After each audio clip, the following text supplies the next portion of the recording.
நல்லக்கண்ணு செத்து போயிட்டாரு. செத்து போயிட்டாலும் அந்த உணர்வு, அந்த துடிப்புல வந்து நாளைக்கு நம்ம கட்சி இன்னும் ஆயிடும், நம்ம கட்சி கரைஞ்சு போயிடும் அப்படின்றது இல்லை.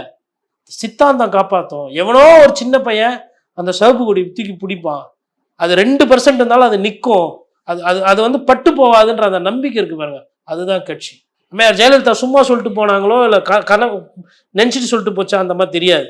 எனக்கு பின்னாடி 100 ஆண்டு காலம் வாழணும் அப்படின்னா ஒரு கட்சி என்பது அறிஞர் அண்ணா திமுகவுக்கு கொடுத்த கொடை, மக்களுக்கு கொடுத்த கொடை. அதில் 1000 விமர்சனம் எனக்கு இருக்கு. இன்னும் உடச்சி சொல்லணும்னா இன்னைக்கு திமுக என்பது ஒரு குடும்ப சொத்தா கிட்டத்தட்ட ஆயிடுச்சு. அதெல்லாம் இருந்தாலும் நானும் சொல்லுவேன், திமுக ஒரு ஒரு பொதுமக்களுக்கு அண்ணா கொடுத்த ஒரு கொடை, அது பொது சொத்து. சரி செய்யறதுக்கு என்ன பண்ணுறதான் பார்க்கணும். அப்போ அது கட்சி என்பது ஒரு ஒரு கட்டுப்பாடோட தொண்டர்கள் வந்து ஒரு எழுச்சி உணர்வு அப்படி இருந்தால் தான் அது கட்சியாக மாறும். இப்போ தாவேக்கா வந்து அது ஒரு ரசிகர்கள் கூட்டத்தோட ஒரு பட்டாளம். அதை வந்து நீங்கள் வெட்டுக்கிளி மாதிரியாவும் பார்க்கலாம்.